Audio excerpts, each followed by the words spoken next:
En mi labor diaria de comunicador social aprendí ya hace bastante tiempo que para llegar a quien debo llegar, que son pues el gran número de ecuatorianos que tienen un enorme mérito en varios sentidos, pero no precisamente su valor, su tendencia está en la lectura. En este país casi nadie lee. Y si leen, pues muy pronto abandonan después del primer párrafo. De tal manera que, como les dije hace un segundo, dejé de escribir esas letanías, artículos de 500, 600, 700 golpes en las teclas, porque hay un segmento minoritario, minúsculo, importante desde luego, pero cuantitativamente insignificante, que lee eso y no es precisamente el gran conglomerado que compone la soberanía popular. Claro está, esto significa que no necesito en esos escritos largos, cansinos, intelectuales, desde luego, que se leen en las crónicas de prensa, en las orientaciones de opinión. Quien habla no necesita graduarse de inteligente, porque no cree que lo sea, ni necesito yo de ese membrete. Sí, en cambio, de ser claro y de traducirle a la gente lo que realmente está pasando en el país, en términos sencillos y a veces con analogías, con metáforas, guardando inmenso respeto por no el fundador, pero por el mensaje del predicador, nuestro hermano Jesús, pues él, mucho respeto, ¿no? Estoy a años luz de distancia de él, pues para que la gente le entendiese, hablaba en parábolas. Yo no pretendo eso, pero sí utilizo a veces analogías y metáforas que hacen más comprensible el mensaje. Bueno,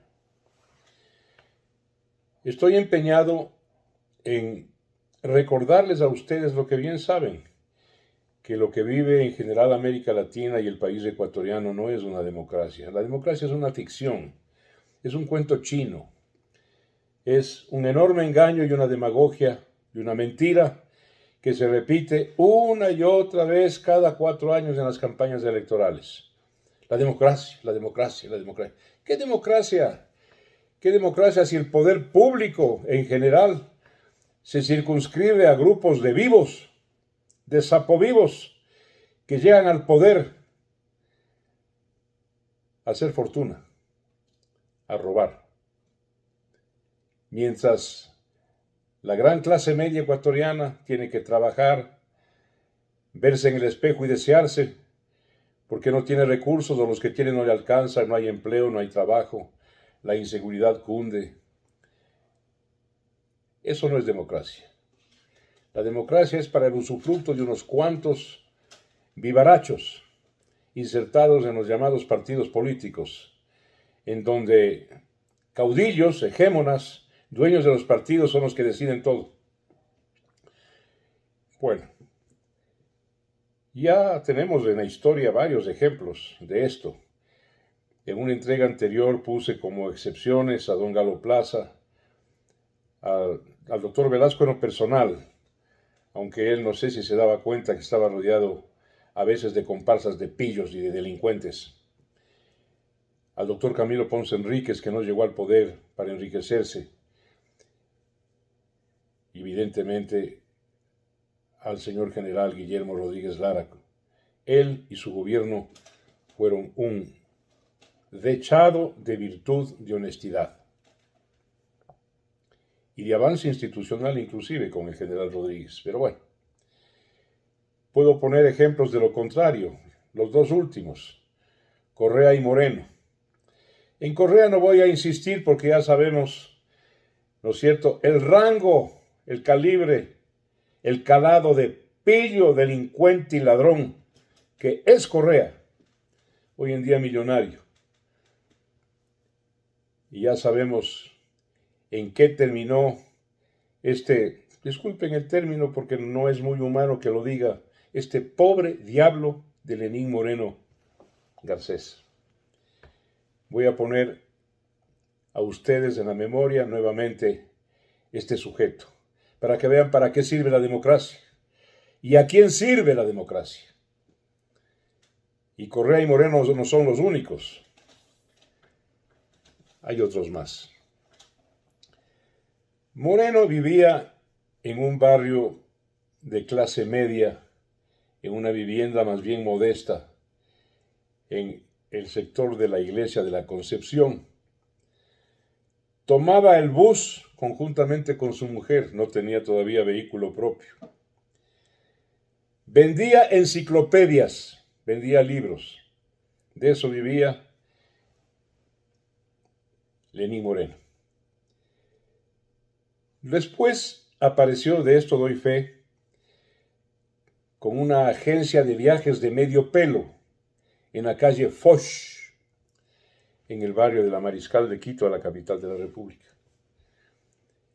Y como no podía competir con las grandes empresas que promovían viajes y turismo, yo le vi a Moreno varias veces en la puerta del hotel Alameda Real, que ahora se llama Mercury, atrayendo y tratando de dar cacería a ese turismo de gringos pobres que pulula por la Mariscal, para engancharlos, para tener algún trabajo y alguna entrada.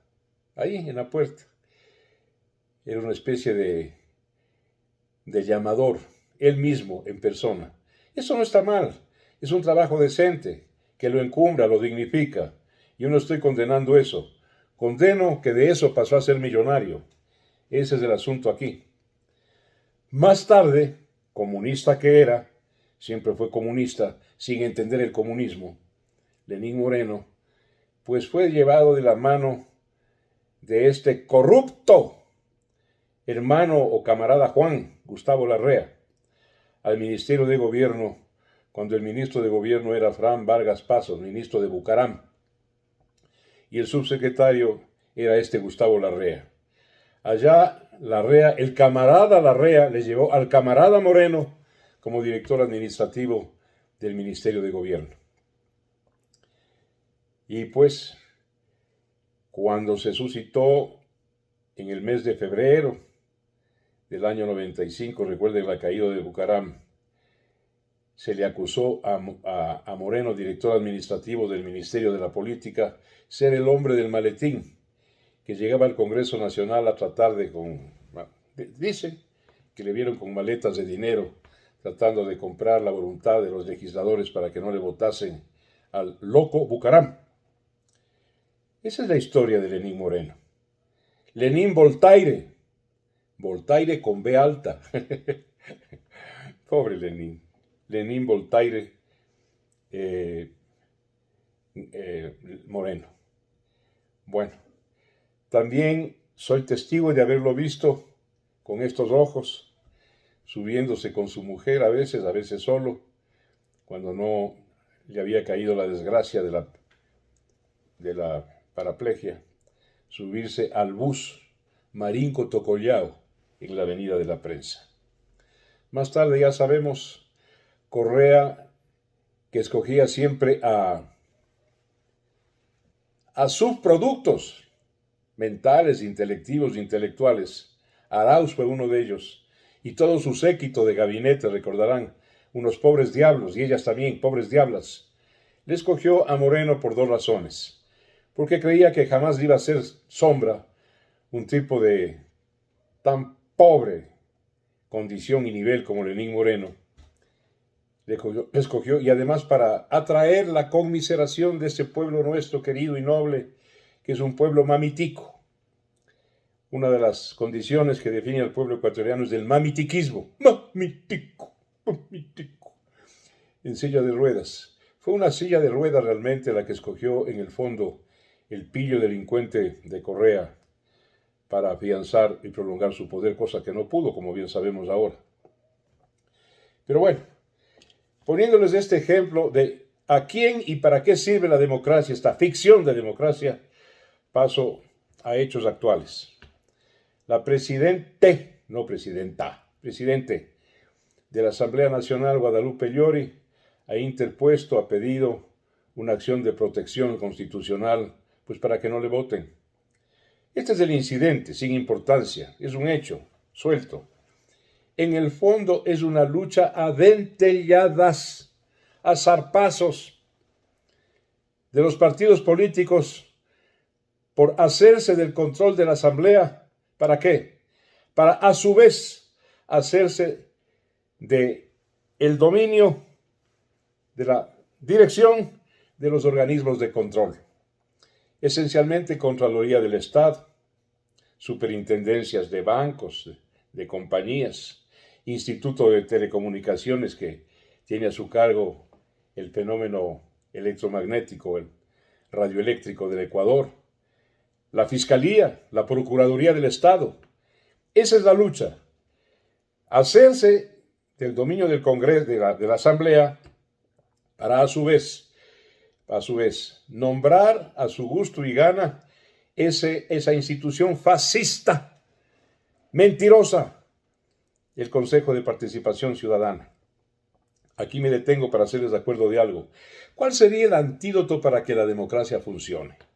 Que haya una mejor y mayor participación ciudadana que pueda fiscalizar los actos del poder público.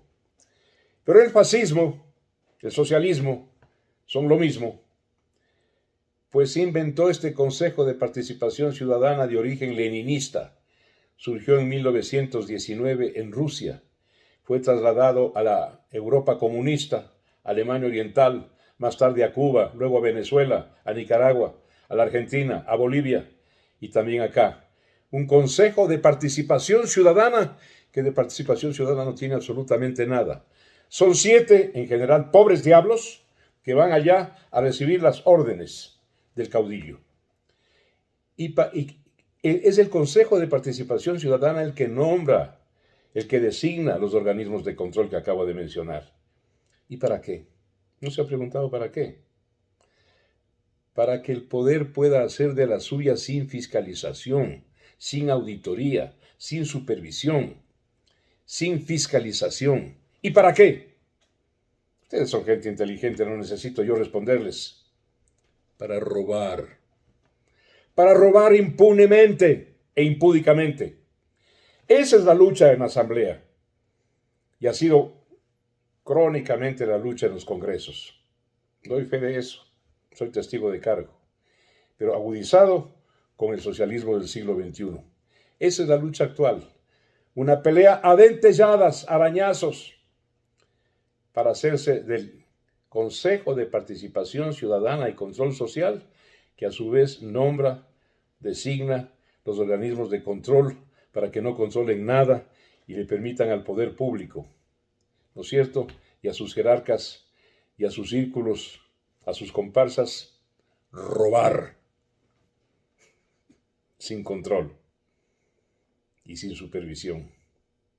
Las cosas claras, no letanías intelectivas e intelectuales.